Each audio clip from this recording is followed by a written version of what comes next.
Okay, this is kind of the rough draft of what I did for the shoot. Before most anything, I like to try and get kind of a rough idea of what I'm going to do so that the day of, it's not like rushing and craziness and all that. I like to make sure that I have time to finish everything and I know what I have in my mind, and I usually always make changes, but at least this way I have like a basic concept that I can stick to. So basically what I start out with now is I'm using a white eyeliner pencil.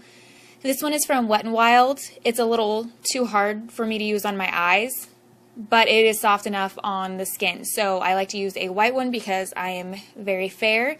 So it's still light enough to show up on my skin, but it won't leave any marks or mistakes when I rub it off. Or as you can see here, I'm using my fingers, and a lot of times I use Q-tips to kind of manipulate the product and move it around where I need to. And it'll just help give me a base outline of what I want with the makeup. This one in particular is obviously a mask, so I generally always use a white liner pencil. Now if you have darker skin, you can use, you know, like just a few shades lighter than your skin tone. It's always easier to use something lighter than your skin tone than something darker, because it's harder to remove something darker.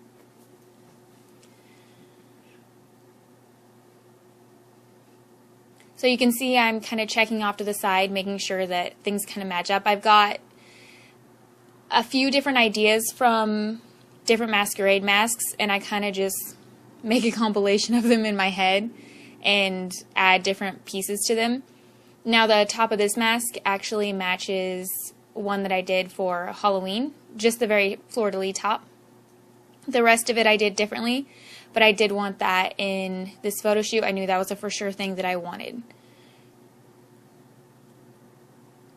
Aside from that, this is a very simplistic mask. And you'll notice I like to start from the center portions of my face.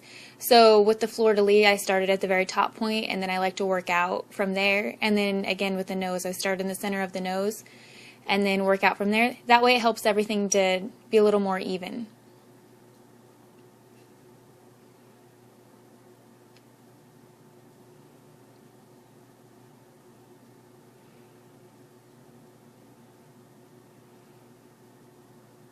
And I did keep pretty much the basic shape of this for the shoot. The only thing that really changed was the eyes and the lips.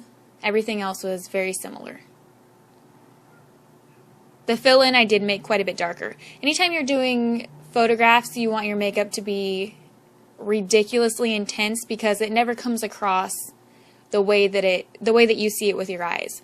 So this here I didn't do anything as bright as I normally would. Now on the day of the photo shoot, which you'll see at the end result of what I did the actual day of the photo shoot, that is much, much darker and brighter.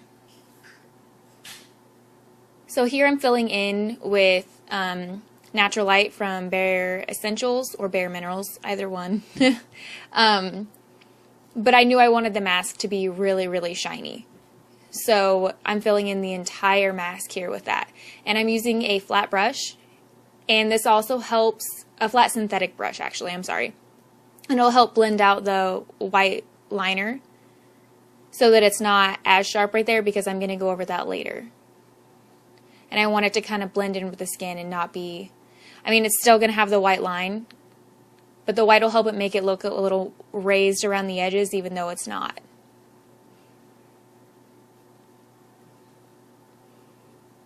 And I'm pretty much putting this everywhere. Everywhere, everywhere. The reason I did it this way where it was lighter on the inside is because I wanted the eyes still to be very prominent. I didn't want the mask to take away from the eyes, so that's why I wanted it to be light on the inside of the mask. Instead of a mask going up all the way with eye holes, this is kind of be a mask fading into your own eyes.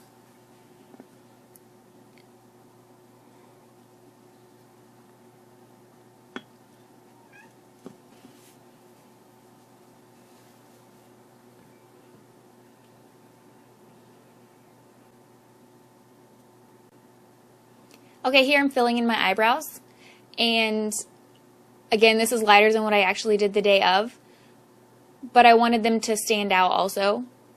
So I basically used two different colors. I used a black and a dark brown, and I used the black in the higher points of the arch and dark brown on both ends. And then I just took this NYX palette with a matte cream shadow, put that all over my lid. And then I'm using a very small brush with a charcoal color on it, and I'm just going to make a cut crease.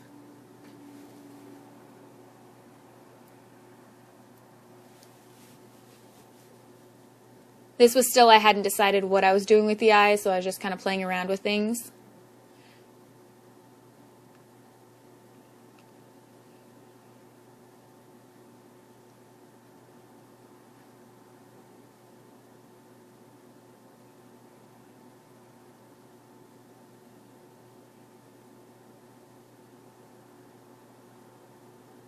This is a fairly simple eye look. And it's nice and soft because you're doing it with such a small brush and then blending it out. Which is again why I didn't actually use this for the photo shoot. But I would probably wear this for a night out. Not the mask part, but this eye doing. And sorry about this, I got it a little too low. You'd think I would pay more attention. I get a little zoned out sometimes. Yeah, just the very top corner. That's great. And blend out. Again, you want it to be sharp on the bottom where it's meeting the lighter color, but on top you want it blended very nicely. You want it to go from that really impact color to fade up into the lighter color. Here I'm using just a silver liner, and I'm using that to go around the face mask because I wanted it to stand out quite a bit more. And that's pretty much it for the mask. Now the eyes I finished up with some gel liner, and I did quite a wing on it, and then I also tight lined and filled in the lower waterline with that, and then I finished it off with some mascara and some false lashes. And that is pretty much it for this. I did it with a nude lip too.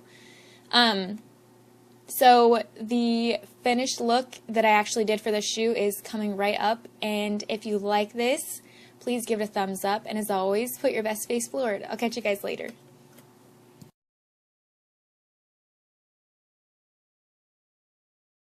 Hey guys, notice the bare face. So today what I wanted to do is kind of do a first impressions video with you because I really like these. I've been watching them frequently and I think they're awesome.